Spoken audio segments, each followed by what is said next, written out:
नमस्कार दोस्तों, स्वागत है आपका स्टडी फॉर सिविल सर्विसेज में। वीडियो को पूरा देखिए। कोई भी आपका फीडबैक है, कोई सजेशन है, तुरंत वीडियो में कमेंट करके जरूर बताइए। अच्छा लगे तो वीडियो लाइक जरूर कर लीजिए और ऐसे वीडियो लगातार फ्री में पाने के लिए चैनल को तुरंत सब्सक्राइब कर लीजिए और बेल आइकन को जरूर टैप कर लीजिए ताकि आगे भी सारे वीडियो आपको मिलते रहे। यूट्यूब में फॉलो करते हैं तो प्लीज ये वाला फ्री टेलीग्राम चैनल जरूर ज्वाइन कर लीजिएगा। सारे नोटिफिकेशन, सारे अपडेट यहीं पे आते हैं, ध्यान रखिएगा। स्टडी फॉर सिविल सर्विसेज का कोई भी पेड ग्रुप अगर आपको ज्वाइन करना है तो सिर्फ 85648050969065386445 यही नंबर है हमारे, सिर्फ जहां पे कॉल या व्हाट्सएप कर सकते हैं। इंस्टाग्राम पे हमारा पेज जरूर फॉलो कर लीजिएगा, स्टडी फॉर सिविल .सर्विसेज है। ट्विटर पे हमको जरूर फॉलो कर लीजिएगा, @study for civils है। सारे क्वेश्चन अटेम्प्ट करिए और स्कोर अपना तुरंत कमेंट करके बताइए।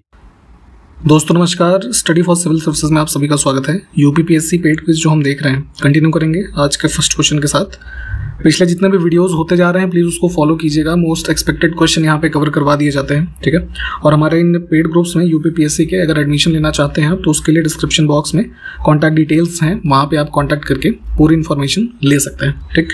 तो स्टार्ट करेंगे, चलिए देखते हैं आज का वीडियो। कहा जा रहा है हाल ही में किस राज्य में जघन्य अपराधियों या अपराधों में लिप्त अपराधियों को कम समय में सजा दिलाने के लिए ऑपरेशन कन्विक्शन शुरू किया गया है, ठीक है। तो ध्यान दीजिए, ऐसे कुछ जो क्रिमिनल्स हैं जो हीनियस क्राइम्स में संलिप्त हैं उनको जो है क्विक एक कह लीजिए कन्विक्ट करने के लिए ऑपरेशन चला जा रहा है उत्तर प्रदेश में। विकल्प ए।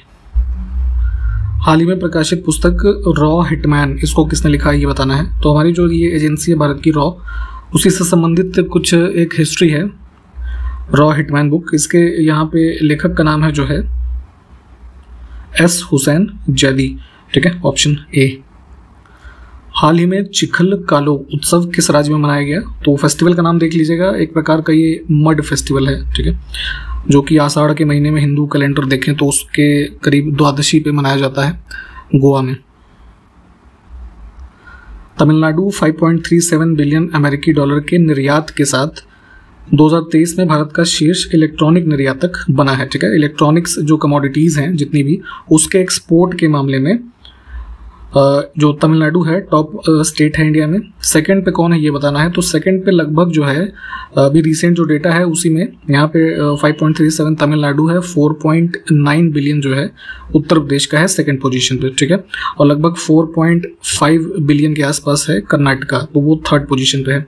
तीनों को ध्यान रखेंगे। मेजरली जो एक्सपोर्ट हम कर रहे हैं क्या कर रहे हैं, सॉफ्टवेयर को करते हैं, ठीक है। तो उत्तर प्रदेश में जैसे नोएडा, लखनऊ, ये सब जो इंपॉर्टेंट हब्स आजकल डेवलप हो गए हैं तो ये सब स्थान टॉप पे रहे हैं, तो ध्यान रखेंगे। तीनों जो हमने टॉप के 3 प्लेसेस देखे हैं।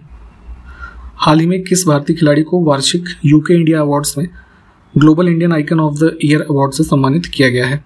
तो इंडियन बॉक्सर मैरी कॉम जो है इनको यहाँ पे दिया गया है ये ऑनर, ऑप्शन बी।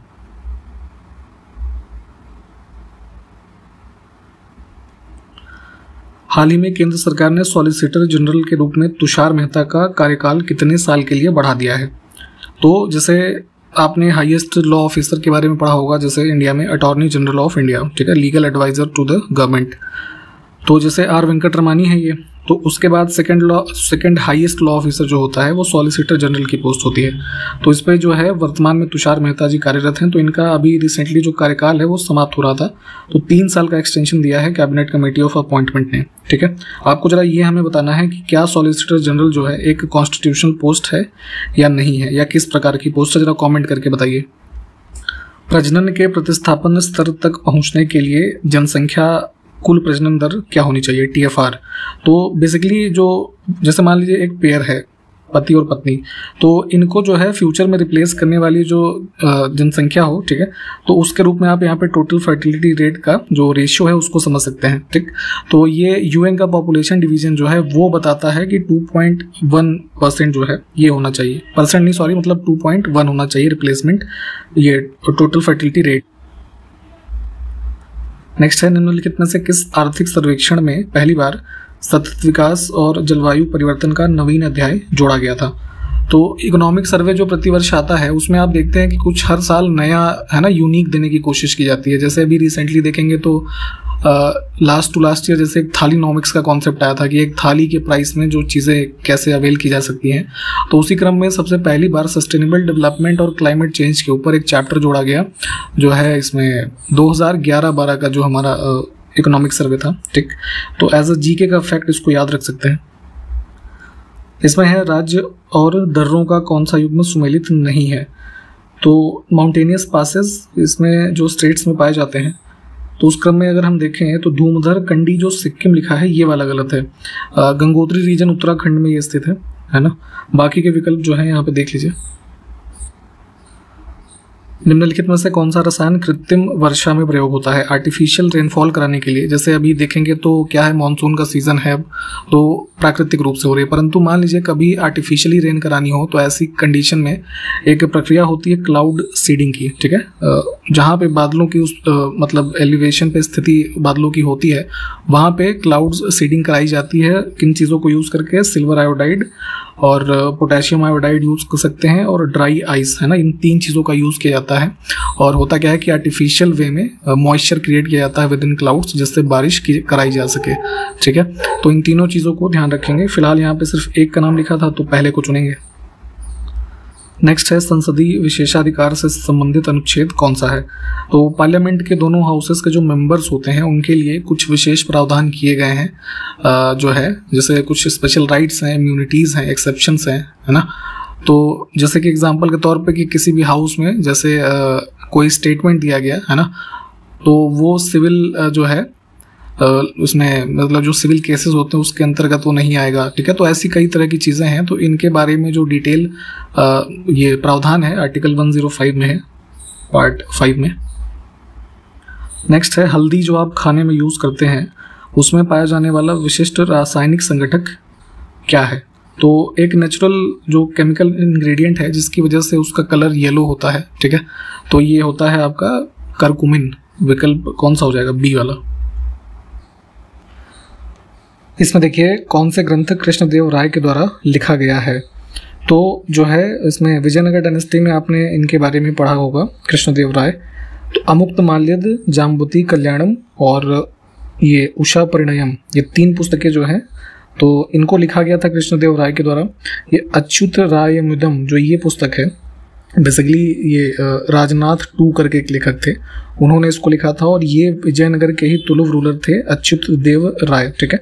उनके ऊपर जो है जो हिस्टोरिकल अकाउंट है उसके बारे में पुस्तक है। तो सिर्फ 1, 2 और 4 जो है इसको चुनेंगे हम। नेक्स्ट है प्रकाश तंतु जिस सिद्धांत पर काम करता है वह कौन सा है। तो मोड ऑफ कम्युनिकेशन में जैसे आजकल ये इसमें रेलवेज वगैरह में काफ़ी बड़े पैमाने पे ये यूज़ होता है ऑप्टिकल फाइबर, ठीक है। तो ये बेसिकली एक फिनोमिना है टोटल इंटरनल रिफ्लेक्शन का, इस पर आधारित होता है। ऑप्टिकल फाइबर के बारे में 2-3 चीज़ें फैक्ट ध्यान रखिएगा जो पूछी जाती हैं। तो ये बेसिकली जैसे ग्लास है ना, सिलिका या फिर प्लास्टिक से बना होगा, और जैसे आदमियों के बाल होते हैं उससे ही थोड़ा पतला एक एक तार जैसे होगा, ठीक। और बहुत ही ज़्यादा जो बैंडविथ, हायर बैंडविथ की जो डेटा है उसको लंबे डिस्टेंस तक ले जाने के लिए आजकल काफ़ी प्रयुक्त होता है, ठीक। तो ध्यान रखेंगे, काफ़ी इंपॉर्टेंट है ये फैक्ट, लगभग अक्सर कई बार पूछा जाता है ये। प्राथमिक स्कूलों में केंद्र सरकार के द्वारा पोषाहार सहायता हेतु कार्यक्रम कब से शुरू किया गया था। तो सेंट्रली स्पॉन्सर्ड स्कीम के रूप में जो है 15 अगस्त को मतलब अनाउंस किया गया था 1995 में, ठीक। तो जो ये प्राइमरी स्कूल्स होते हैं ब्लॉक लेवल पे, यहाँ पे न्यूट्रिशनल सपोर्ट बच्चों में है ना बढ़ावा मिले उसको, उसके लिए यहाँ पे जो पोषाहार है इसको यहाँ पे डिस्ट्रीब्यूशन कार्यक्रम जो है स्टार्ट किया गया था। नेक्स्ट है अफीम की खेती निम्नलिखित में से उत्तर प्रदेश के किन जिलों में मुख्यतः होती है।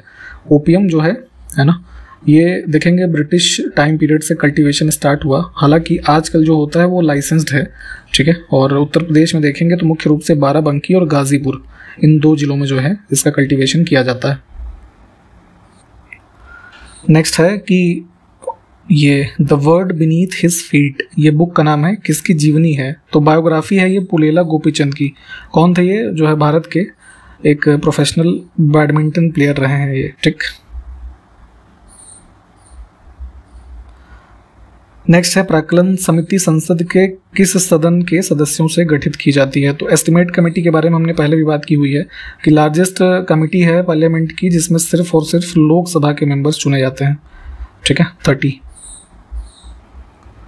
निम्नलिखित में से किन अनुच्छेदों को राष्ट्रीय आपातकाल के दौरान भी निलंबित नहीं किया जा सकता। तो नेशनल इमरजेंसी जो इम्पोज होती हैं जैसे आर्टिकल 352 के अंतर्गत, ठीक है।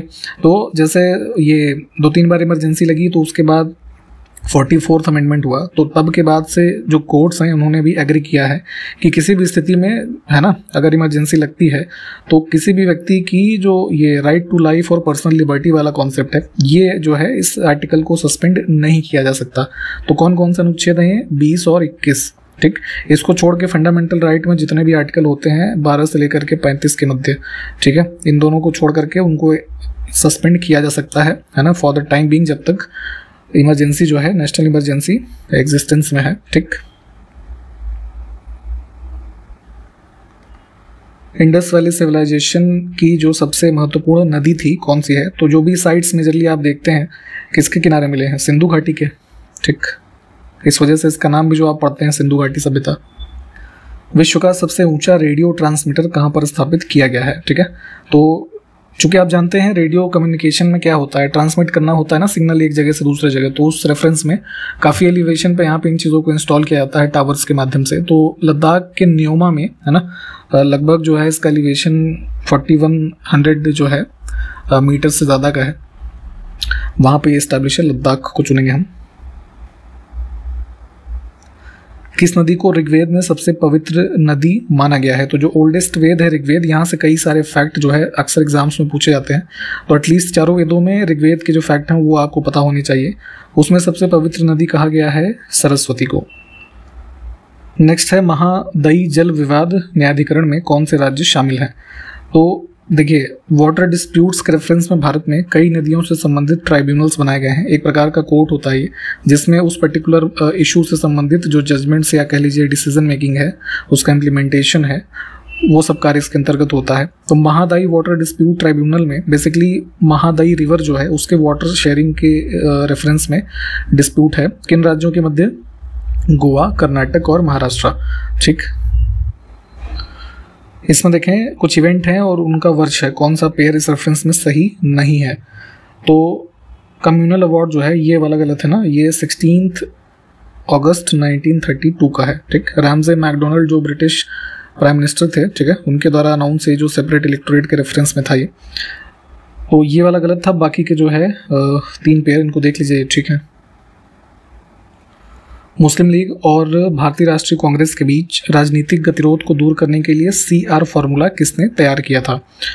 तो ये CR फार्मूला है ना, चित्तरंजन जो ये सी राजगोपालाचारी थे, ठीक है, इन्होंने तैयार किया था। विकल्प बी को चुनेंगे। बेसिकली वही था कि जो है सेपरेट इलेक्टोरेट और सेपरेट नेशन के कॉन्सेप्ट पे दोनों जो है दल एक दूसरे से, है ना, मतलब सहमत नहीं थे। तो उसी रेफरेंस में कि ये फार्मूला एक पॉलिटिकल डेडलॉक को दूर करने के लिए इन्होंने सी राजगोपालाचारी जी ने उस टाइम पे बनाया था। ठीक, निम्नलिखित में से किस वर्ष में बंगाल के मिदनापुर जिले में जातीय सरकार की स्थापना हुई थी? तो जो है इसमें पूरा नाम था इसका बेसिकली ताम्रलिप्त जातीय सरकार। ठीक, दिसंबर 1942 में इसकी इस्टेब्लिशमेंट की गई। बेसिकली ऐसे समझ सकते हैं इसको, एक इंडिपेंडेंट पैरेलल गवर्नमेंट कह लीजिए ब्रिटिशर्स का, क्योंकि उस समय शासन है तो उसी के पैरेलल बंगाल के इस रीजन में यहाँ पे इन्होंने अपनी एक सरकार सेटअप की, जिसमें से जो मुख्य रूप से लोग थे जैसे मातंगिनी हजारा थी, है ना, एक सुशील कुमार धारा करके थे, सतीश चंद्र समंता थे। ठीक है, तो इनके नाम हो सके तो ध्यान रखेंगे। तो इन्होंने जो है इसको सेटअप किया था और जैसे पुलिस स्टेशन, कोर्ट, इस तरह के इस्टेब्लिशमेंट भी इस्टेब्लिश किए थे। लेटर ऑन जो है 1944 में गांधी जी के जो है कह लीजिए सजेशंस पे इसको जो है सरकार को डिसॉल्व किया गया था। तो यहाँ पे ध्यान रखेंगे 42 में जो है सेटअप इस क्वेश्चन के हिसाब से हो जाएगा। निम्नलिखित राज्यों में से कौन से उत्तर प्रदेश के सीमावर्ती हैं, यानी कि जो बाउंड्री शेयर करते हो? तो पंजाब की इसमें नहीं होती है, पंजाब को काट दीजिए, है ना, एलिमिनेट ही कर लीजिए। तो 2, 3 और 4 बच जाएंगे इसमें। ठीक है, उत्तर प्रदेश के जो पड़ोसी राज्य हैं उनको देख लीजिएगा मैप में प्लीज, है ना, ये अक्सर पूछा जाता है। इसमें देखिए किस राज्य की दूसरी सबसे लंबी तट रेखा है? कोस्ट लाइन की बात करें तो जितने भी राज्य हैं ये लगभग 7516 किलोमीटर के आसपास सबकी मिला करके कोस्ट लाइन है। सबसे ज़्यादा जो है लगभग 1600 प्लस किलोमीटर्स की गुजरात की, सेकंड पे आता है आंध्र प्रदेश। ठीक है, और सबसे कम की अगर बात करें तो यहाँ गोवा की है, लगभग ये 57 किलोमीटर के आसपास है, 157 माफ कीजिएगा।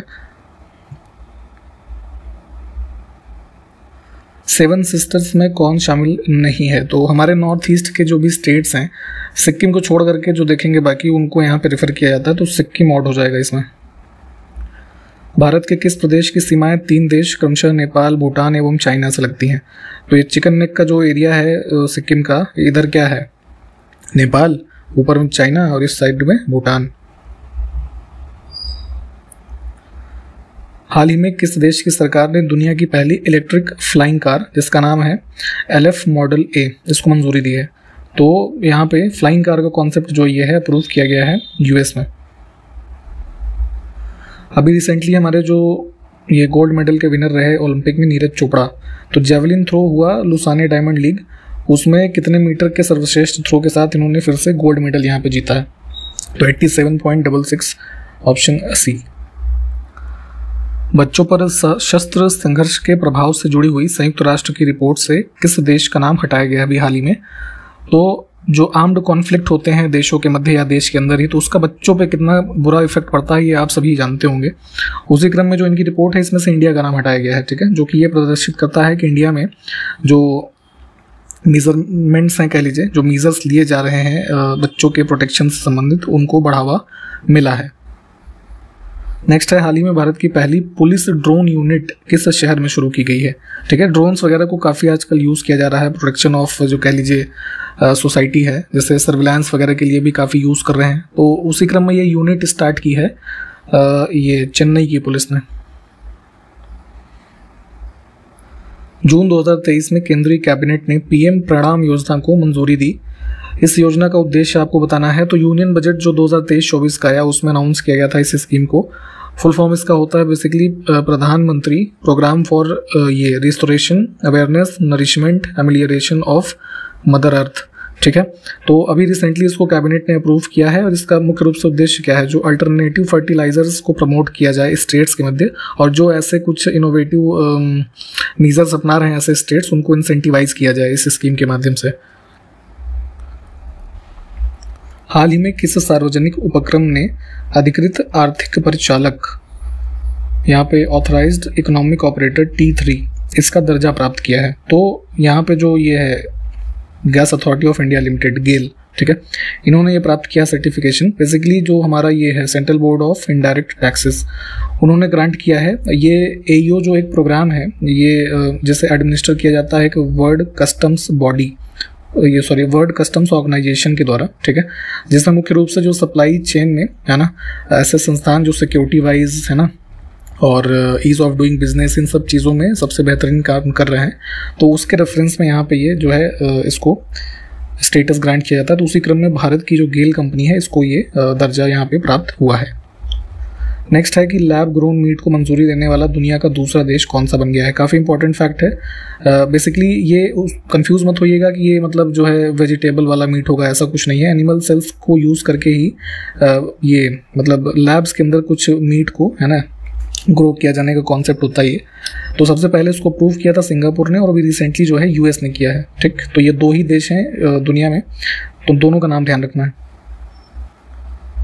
हाल ही में किस राज्य सरकार ने 29 जून को व्यापारी कल्याण दिवस के रूप में मनाए जाने की घोषणा की है? तो ये आपका जो है उत्तर प्रदेश में ही जो है भामा शाह जयंती को कल्याण, ये व्यापारी कल्याण दिवस के रूप में मनाने की अनाउंसमेंट हुई है। विकल्प A। उत्तर प्रदेश के किस जिले में कुत्तों पर शोध करने वाला देश का पहला कैनाइन सेंटर स्थापित किया जाएगा? तो ये IVRI है ना यहाँ पे बरेली में, तो उन्होंने ही ड्राफ्ट प्रपोजल भेजा था और ये अप्रूव हुआ है। और ये कंस्ट्रक्शन जो कैनाइन सेंटर डॉग्स के जो डिजीज़ और इनसे संबंधित चीज़ें हैं उस पर रिसर्च एंड डेवलपमेंट के लिए सेटअप किया जाएगा बरेली में ही। तो विकल्प C को चुनेंगे। नेक्स्ट है, दीवाने खालिसा के द्वारा अस्थायी रूप से प्रशासित जागीर भूमि को क्या कहा जाता था? तो औरंगजेब के टाइम पीरियड में देखेंगे जो ये मनसबदार के कुछ कह लीजिए जागीर्स होती थी, पीस ऑफ लैंड कह लीजिए, है ना, तो वो जो है टेम्परेरी पीरियड पे यहाँ पे दीवाने खालिसा जो उसको एडमिनिस्टर करते थे उसको बोलते थे ये पाई बाकी, है ना, विकल्प B। नेक्स्ट है, किस दिल्ली के सुल्तान ने सर्वाधिक नहरें बनवाई थी? तो कैनाल्स के कंस्ट्रक्शन को सबसे ज़्यादा करवाया था तुगलक डायनेस्टी में फिरोज तुगलक ने। माउंटेनियस पासेस और स्टेट जो है फिर से लिखे हुए हैं। कौन सा इसमें सुमेलित है? तो सारे ठीक हैं, है ना, इनको देख लीजिए। इसमें कौन सा युग्म सुमेलित नहीं है? तो लिपू लेक राजस्थान, राजस्थान में नहीं भाई, पासेस कोई, है ना, उत्तराखंड में हो जाएगा ये, बाकी के विकल्प ठीक हैं। इसमें देखिए कौन सा युग्म सुमेलित नहीं है, तो जैसे चैनल्स, बेसिकली ये क्या है, ये जो लैटिट्यूड होता है ना जितनी डिग्री पे, उनको यहाँ पे जैसे 8 डिग्री 10 डिग्री, इसको मैप में एक बार देख लीजिएगा, ठीक है। तो इनके मध्य जो स्थल हैं इन्हीं का पेयर है, तो उसमें स्टार्टिंग के तो 3 ठीक हैं, ग्रेट चैनल वाला जो है ये गलत है। आप जरा हमको कमेंट करके बताइए ये जो है किसके लिए सही हो जाएगा। कौन सा राज्य बांग्लादेश के साथ सीमा साझा नहीं करता है? इसको भी मैप में देखिएगा। बांग्लादेश के साथ जो है सबसे लंबी सीमा है 4096 किलोमीटर के आसपास, ठीक है, जिसमें असम, त्रिपुरा, ये मिजोरम, मेघालय, वेस्ट बंगाल, ठीक। तो यहाँ पे सिक्किम ऑड हो जाएगा। निम्नलिखित भारतीय राज्यों को उनके भौगोलिक क्षेत्र यानी कि जो कुल क्षेत्रफल है उसके अवरोही क्रम में व्यवस्थित करना है। तो डिसेंडिंग ऑर्डर अगर देखें तो सबसे बड़ा क्या है? राजस्थान, ठीक है, 3। उसके बाद जो हो जाएगा मध्य प्रदेश, फिर महाराष्ट्र और लास्ट में उत्तर प्रदेश चौथे नंबर पे। इन चीज़ों को प्लीज़ मैप में एक बार देखिए। इसमें देखें कौन सा कथन सही नहीं है। तो भारत का दक्षिणतम बिंदु इंदिरा कॉल है, ये वाला गलत हो जाएगा। दक्षिणतम बिंदु यानी कि जो अंडमान निकोबार आइलैंड्स का हमारा पार्ट है उसका साउदर्न टिप देखेंगे तो उसको जो क्या बोलते हैं यहाँ पे, ये आपका पिग्मेलियन पॉइंट या फिर इंदिरा पॉइंट कहते हैं उसको, ठीक है, इंदिरा कॉल नहीं है। तो ये वाला स्टेटमेंट हमारा गलत है, बाकी के ठीक है। अगर इंदिरा कॉल की बात करें तो हमारा जो नॉर्दर्न मोस्ट पार्ट है इंडिया में, काराकोरम रेंज में, इधर लद्दाख के रीजन में देखेंगे तो वो इंदिरा कॉल के नाम से जो है उसको नाम दिया गया है, ठीक। इसमें कौन सा पेयर सुमेलित नहीं है? कुछ राज्य हैं किनके साथ उसकी बाउंड्री लगती है, तो त्रिपुरा, नेपाल, ये तो गलत हो जाएगा ना। नेपाल के साथ क्या लगेगा? उत्तराखंड, उत्तर प्रदेश, बिहार, है ना, ये सब चीज़ें। भारत के संदर्भ में कौन सा कथन सही नहीं है? तो मानक समय रेखा भारत के 6 राज्यों से गुजरती है, ये वाला गलत हो जाएगा। इंडिया में आप देखते हैं कि जो हमारा स्टैंडर्ड टाइम हम फॉलो करते हैं, स्टैंडर्ड मेरिडियन 82:30 ईस्ट, है ना। तो ये देखेंगे पास होने वाले 5 राज्य हैं, कौन कौन से? उत्तर प्रदेश, मध्य प्रदेश, छत्तीसगढ़, उड़ीसा और आंध्र प्रदेश, है ना। तो बाकी के स्टेटमेंट ठीक है, ये वाला गलत हो जाएगा,